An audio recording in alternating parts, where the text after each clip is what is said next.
Pues el viernes pasado nos pidió el señor presidente que hiciéramos un informe de Pemex, de cómo iba la empresa, y que también señaláramos cómo se estaba combatiendo la corrupción en Petróleos Mexicanos, y dimos a conocer una serie de acciones, una serie de empresas que habían incurrido en corrupción y cómo las habíamos combatido y recuperado los recursos. Uno de esos casos fue el de la señora, en este caso no era una empresa, pero era un acto de corrupción, de la señora María Amparo Casar, porque ella ha venido cobrando desde hace más de 20 años una pensión derivada del fallecimiento de su esposo, que era empleado de Pemex, pero que murió por haberse privado de la vida.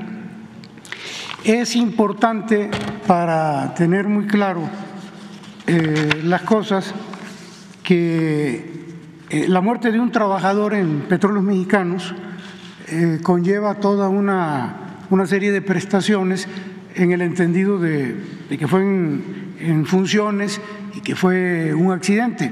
Es decir, procede el pago del seguro, procede la pensión si hay un accidente, pero en el caso de que alguien atente contra sí mismo, contra su vida, no procede ni la pensión ni procede el pago del seguro de vida.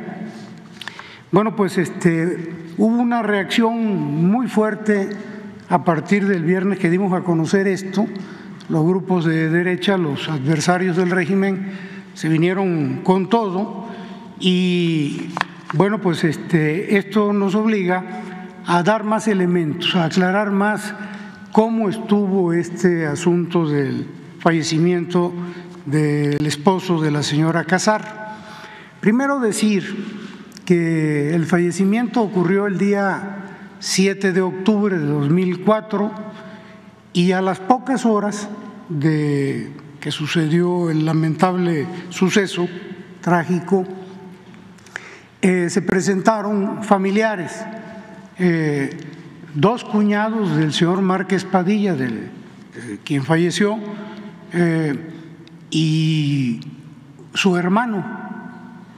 Entonces se presentó el señor Juan Rebolledo Gout, cuñado del señor Márquez Padilla, se presentó José Ignacio Casar Pérez, hermano, también cuñado de él, del finado, hermano de la señora Casar, y se presentó Federico Javier Márquez Padilla, hermano del finado.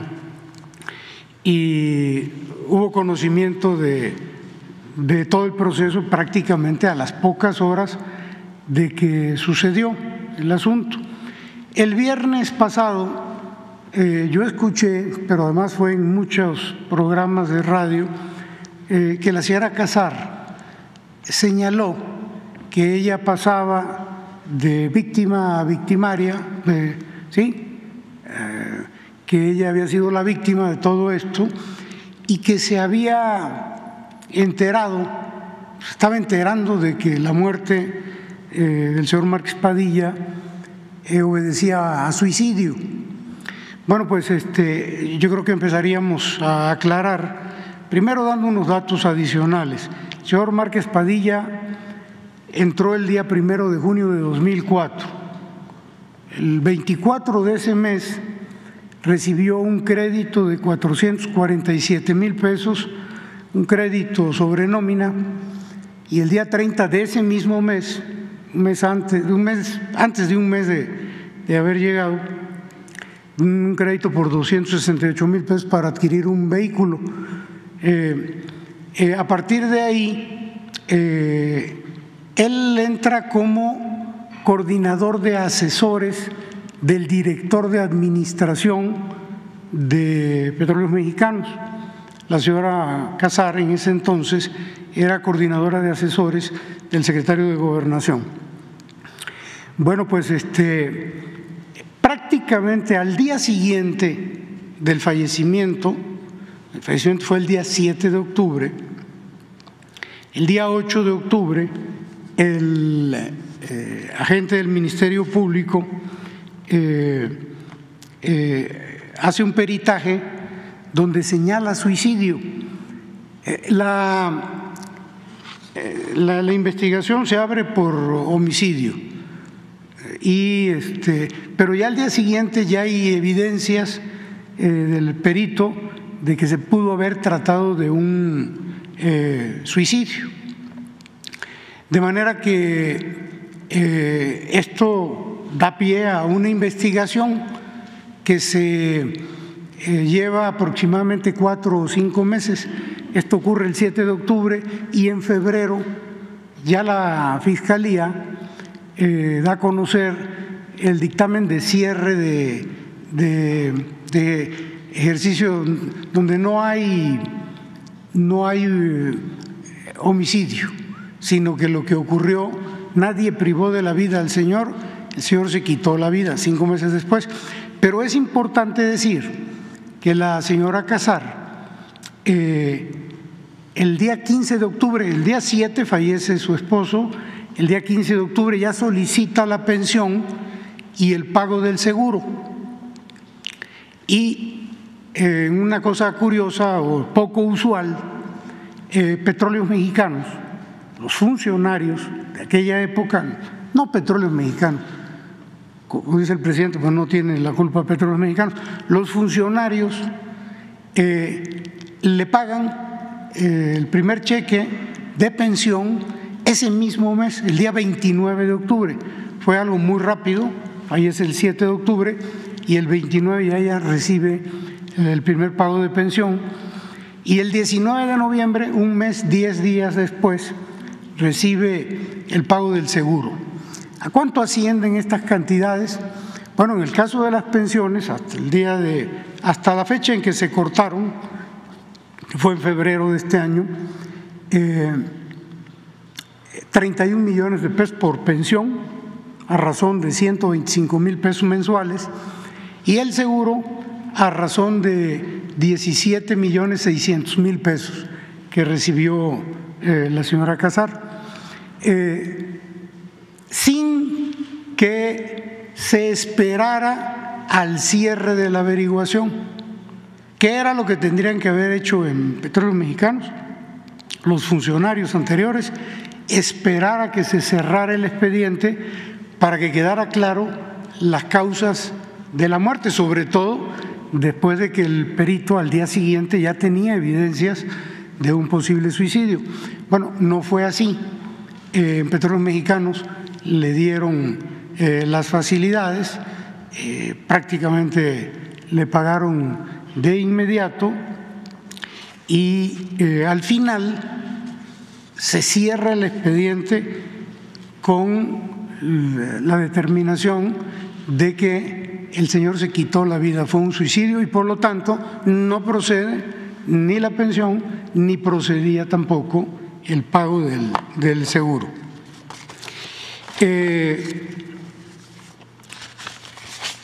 El otro dato que es importante señalar aquí es de que en esta andanada que se dio de parte de los grupos adversarios de este régimen, conservadores, fue de que se habían violado los derechos de la familia porque se habían dado a conocer. Quiero leerles una resolución del Instituto Nacional de Acceso a la Información que tiene que ver con resoluciones del Pleno del INAI sobre la publicación de carpetas de investigación a cargo de la Fiscalía Especializada en materia de combate a la corrupción. No les voy a leer todo el texto porque es largo, pero sí un párrafo que lo dice todo. Dice, no obstante, la mayoría del Pleno del INAI resuelve revocar la clasificación de la información con fundamento en el artículo 112, fracción 2 de la Ley de Acceso a la Información Pública Y entre paréntesis dice: no puede reservarse información relacionada con actos de corrupción, se cierra el paréntesis, porque de acuerdo con información periodística o declaraciones de autoridades distintas a la ministerial, los asuntos se relacionan con actos de corrupción. De manera que la propia ley del INAI señala, el propio resolutivo del INAI del Pleno señala que no puede ser clasificada como reservada. Entonces, espero que esta información adicional que estamos dando deje claro qué fue lo que pasó. ¿Por qué consideramos esto un acto de corrupción? Porque siendo suicidio se le dio trato de accidente. Y ese es el resolutivo que señala el cierre de la averiguación de la Fiscalía. Y bueno, cuando yo señalaba que pocas horas después del accidente se presentaron familiares, cuñados y hermanos del occiso, el señor Rebolledo Gout, José Ignacio Cosío Pérez y Federico Javier Márquez, bueno, en la carpeta de cierre, en la parte final, ya cuando cierran y dicen que fue suicidio, hacen un señalamiento de que hay que enviarle copia de la investigación, del cierre de la carpeta en sobre cerrado al señor Juan Rebolledo Gout, de manera que los familiares estaban enterados de qué fue lo que pasó, qué fue lo que resolvió la Fiscalía.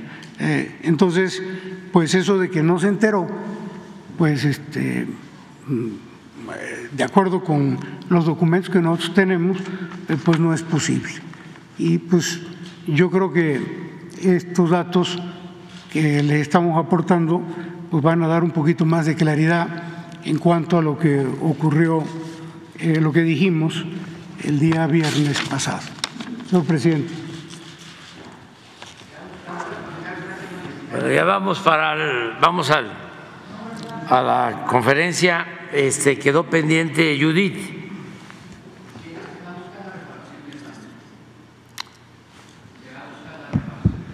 Sí, ya hay una denuncia. A ver si lo explicas.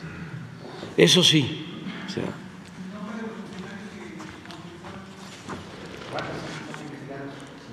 Sí, desde luego que hay una denuncia que ya se presentó en esta búsqueda de la reparación del daño, e incluso estamos analizando desde el punto de vista jurídico, porque ahora que lo dicen, el tema del pago del seguro. La señora Casar señalaba en la entrevista que el seguro se lo pagó una empresa privada, una aseguradora privada, lo cual es cierto. Lo que no dice la señora es de que la póliza de los seguros de todos los trabajadores de Pemex, incluido en este caso el señor que falleció, pues es pagado por Pemex. Entonces, si hay un accidente, que no es el caso, y hay una muerte, bueno, pues se le informa al seguro y el seguro paga. En este caso, pues dado que la información que seguramente se le proporcionó al seguro fue de que había sido un accidente, entonces el seguro puede demandar a Pemex. Entonces estamos viendo todos esos asuntos de tipo legal y desde luego buscando que haya un resarcimiento de ese recurso que se entregó de mala forma. Tengo entendido que son dos funcionarios que en ese entonces tenían que ver con el tema de la jubilación, uno encargado de recursos humanos, no mal recuerdo, y otro que también tenía que ver con el tema. La denuncia es ante la función pública. La denuncia es ante las autoridades correspondientes.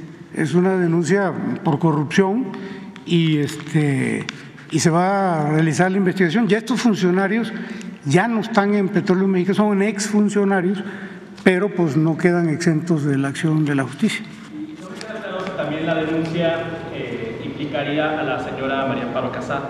Bueno, eso es algo que tienen que analizarse en el departamento jurídico, en la dirección jurídica de Pemex. ¿Ella sostiene que no se reunió con Batis? ¿De eso tienen alguna información adicional? No, ella sostiene muchas cosas, entre otras que se acababa de enterar de que era suicidio. y de que, bueno, todo lo que dijo, pero bueno, esto no es un asunto de qué dice uno y qué dice el otro, sino de los documentos que están exhibidos y que pueden ser consultados por todos. Perdón, no entendí. Han pasado 10 años, hay posibilidad de Es que, de uno por uno, porque ahí sí ya no le de. Pero han pasado 10 años 20. de la situación. 20. Sí, perdón. 20. ¿Hay posibilidad de que prescriba este delito? Bueno, me dicen los abogados que no prescribe porque como se ha seguido pagando la pensión, se vino pagando la pensión hasta este año, pues entonces no hay prescripción por el hecho de haber estado recibiendo aún el recurso. Perdón, no sé quién preguntó atrás. Déjame hacer le consultaba Juan Silvania, Carlos Guzmán de 4 Medios de Telecomunicaciones. En estos documentos que exhiben ustedes en la página de Presidencia hay unas becas del ITAM que se pagan con dinero de Pemex. Supuestamente es después del suicidio del esposo de María Amparo Casars. No sé si nos puede ampliar un poco este tema que está publicado en la página. Esto tiene que ver con el hecho de que el señor Márquez decide, como todos los que trabajan en Pemex, quiénes son los beneficiarios. Hay una parte en donde el 80% la beneficiaria es la señora Casar, el 20% son los hijos, y esto procede hasta que cumplan 25 años y entiendo que sujeto a que continúen estudiando. Entonces, a eso obedece que estos documentos escolares, que eran los que ellos presentaban para poder seguir recibiendo la parte de la pensión que les correspondía. Y en el caso también una duda, se argumenta que los documentos no tenían que haber sido dados a conocer por el tema de que son personas diferentes. Yo, según recuerdo, hace muchos años que cubría Fuente Deportiva, a toda persona que se le asignan recursos públicos se convierte en un ente obligado a rendir cuentas de ese dinero público. No sé si también aplica en el caso de estos recursos que se les dieron a los hijos de esta persona. Es probable que sí, y por eso el INAI resuelve en el Pleno que toda la información relacionada con un acto de corrupción no puede ser clasificada. Gracias.